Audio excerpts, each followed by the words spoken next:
Oh, the official demo is finally out. I'll check it out tomorrow. It's pretty late. Psst. Hey! Osana's finally here! Yeah, I know. I just saw it. We'll get it in the morning.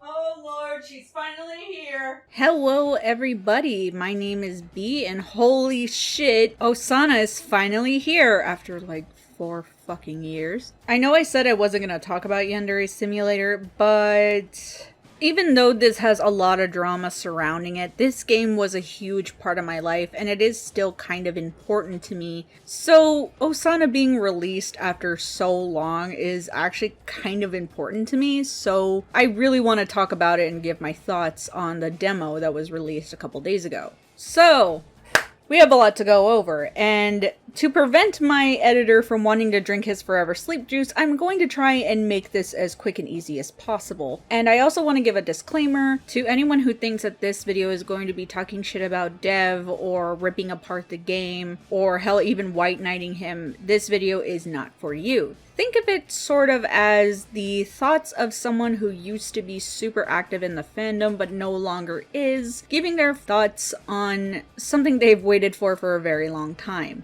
if that makes sense. So now that that's out of the way, I tried my best to try and sort of script this video in my mind, trying to figure out what I wanted to talk about first.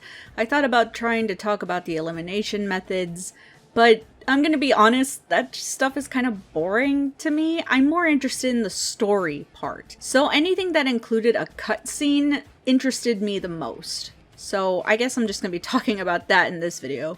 And since some of the elimination methods do involve a cutscene, it's not a total loss. I can talk about a few of the elimination methods, like driving Osana to suicide, making her end her friendship with Ribaru, the Befriend and Betray cutscene, so on and so forth. Since this game nearly killed my editor's computer when we streamed it on the day it came out, I resorted to watching a ton of videos of people playing the game to get a better idea of what the demo had to offer.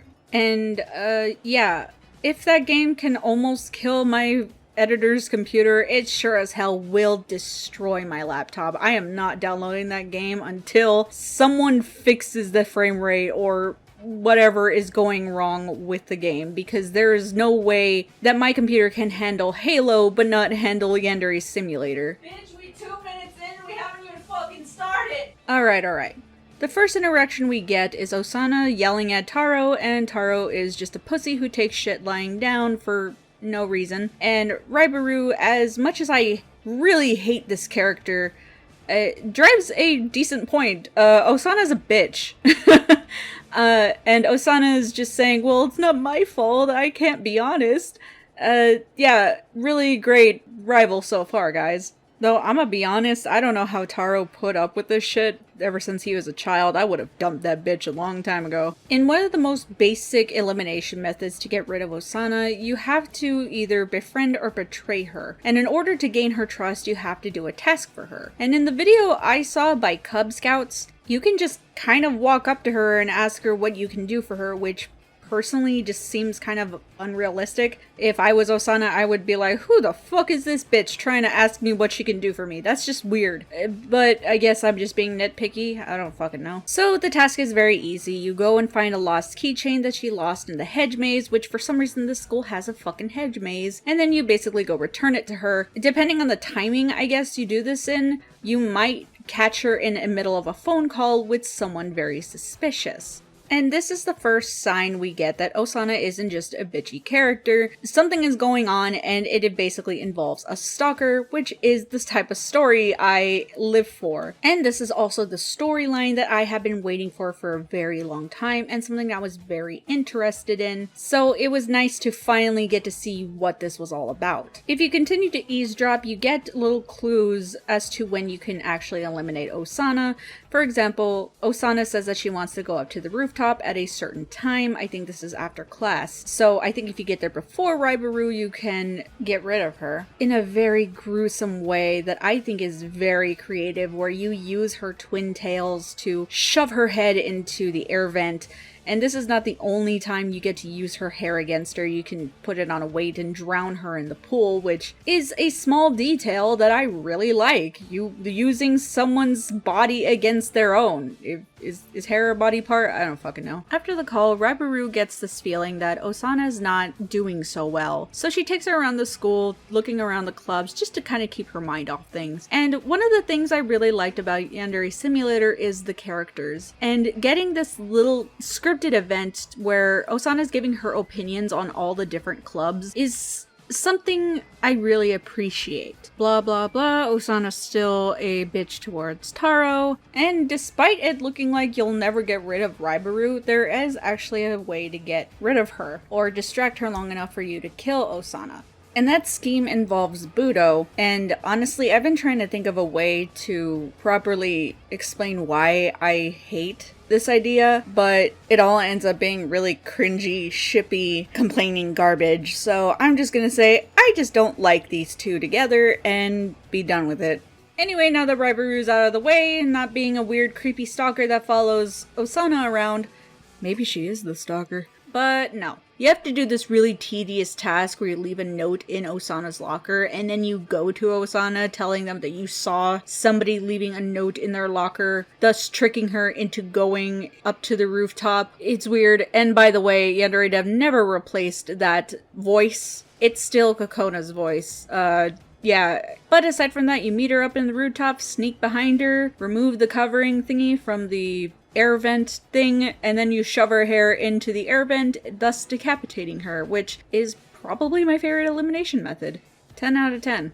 In another cutscene, Osana and Taro are walking home from school, I'm assuming, and they're talking about weird dreams they've been having, and I absolutely love the callback that Taro's dream was. It's him standing under a tree, not moving a muscle, and that's basically a callback to when Yandere Simulator was in its baby stages, where there was only like 4 blue-haired characters, and Taro was just standing under a tree, and you couldn't do anything to him. I really like that. Now, that is the actual definition of an Easter egg, not the absolute waste of time and space that Yandere Dev put into the game that he calls Easter eggs. Speaking of Easter eggs, Osana mentions that her nightmares are her hair getting shoved into an air vent or being tied down to a weight where she drowns. Again, 10 out of 10 foreshadowing, I love it. So I'm going to do a very quick rundown of the Befriend and Betrayal cutscenes and I guess kind of give my opinion on them. So you finally meet Osana on the rooftop and you finally figure out what the hell is going on with her. It turns out that she has a stalker who has kidnapped her cat and is threatening to kill that cat if Osana goes to the police, and he won't kill the cat if Osana meets up with her stalker, and Lord knows what that stalker is going to do with her. So Ayano strikes a deal with Osana that she can get her cat back safe and sound, and Osana somehow goes through with this. I guess that's desperation for you. So you sneak into the stalker's house. You do find some very interesting things when you eavesdrop on his sister, but there are some very uncomfortable implications going on that I don't really feel comfortable talking about here. So if you want to find out what those implications are, I recommend you go look for a video yourself.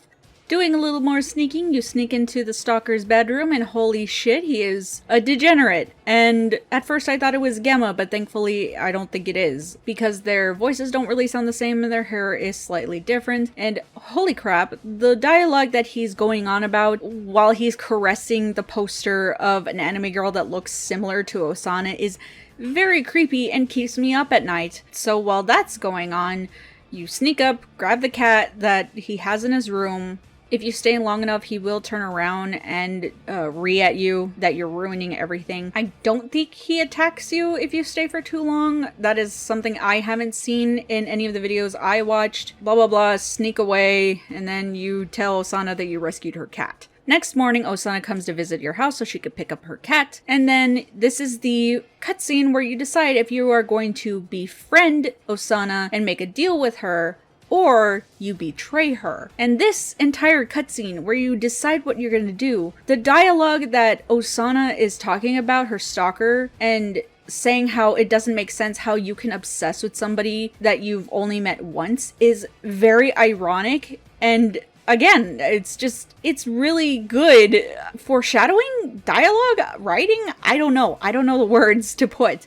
But it is something I really enjoyed while I was watching both cutscenes, which really the only difference is if you befriend her, you just basically tell her, hey, I'm in love with this boy. I would really appreciate it if you stayed away from him, and Osana reluctantly agrees because, well, you saved her cat, and she just says, you better take care of him, which is, you know, cool. And in the betrayal cutscene, you drug her tea, she falls asleep, and it just leaves you with an ominous scene where she is tied to a chair, and that's it. In my opinion, that is just very anticlimactic. Yeah, kind of boring. Gossiping about Osana until she commits suicide is something that I think is really cool. Though the way to get around it is very tedious. I wish there was an easier way to do it. Like, I don't know, maybe do a burn book, Mean Girls kind of way. But you just kind of talk to everybody and gossip about her until her reputation just shits the bed. The cutscene for this is actually kind of sad. I was not expecting for her mother to walk into the room and see her daughter hanging. But all for your senpai, I guess.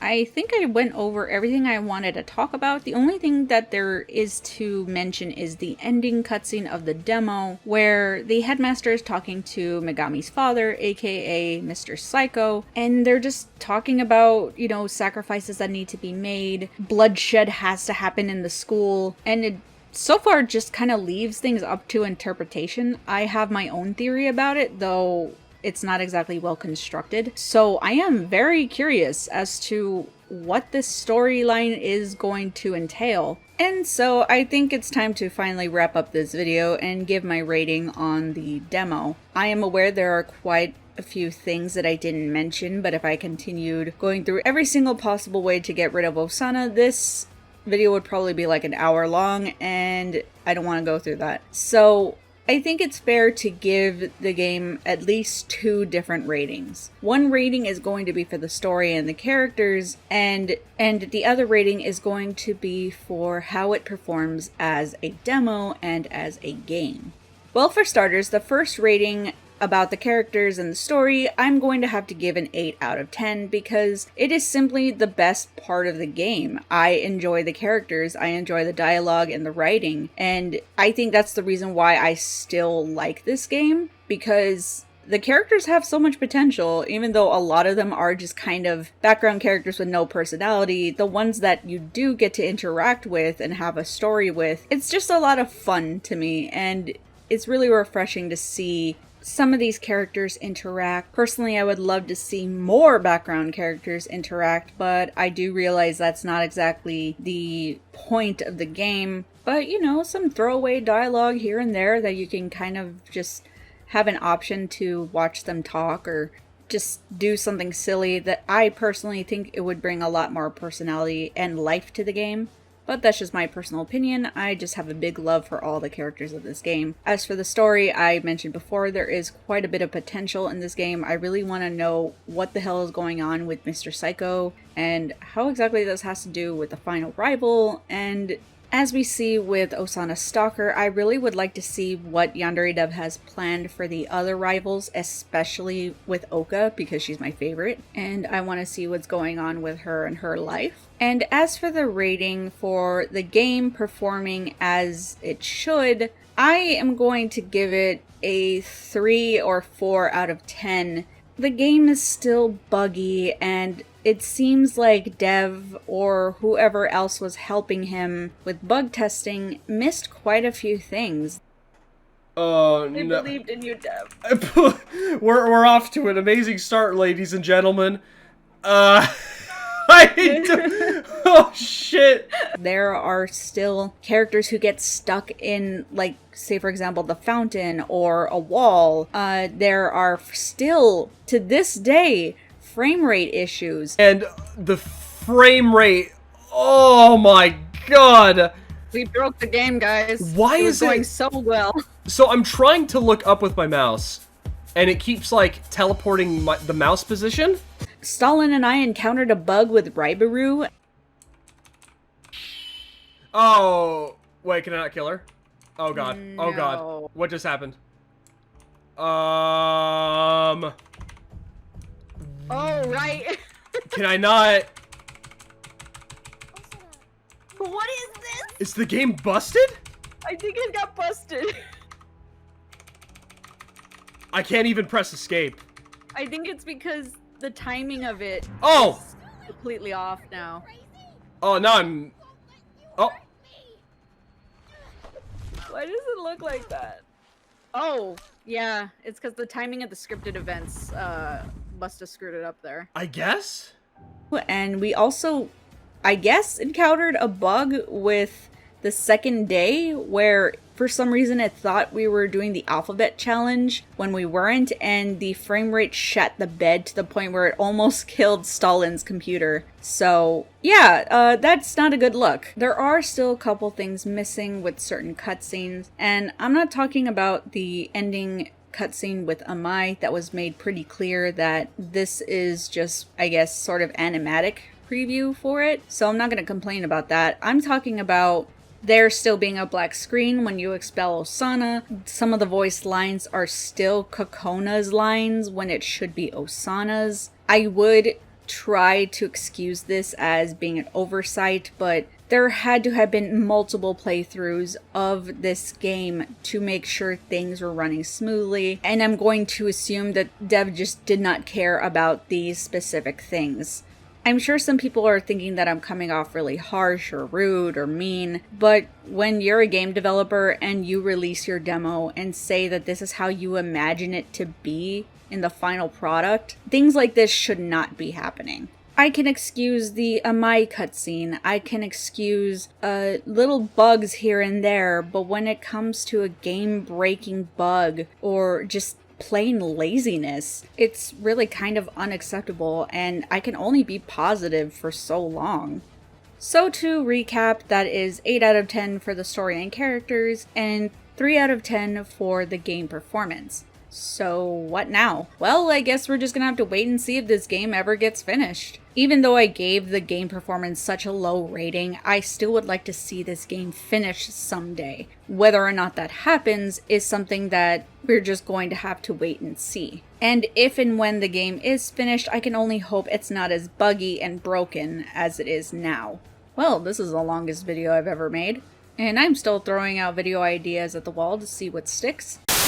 If you like this video and want to see more from me, please consider subscribing. If you want to support me in a more personal way, I have a Patreon and Subscribestar. I also have a Twitter where I shitpost and talk a lot. And now I can finally stop talking. I'll see you guys in the next video. Bye!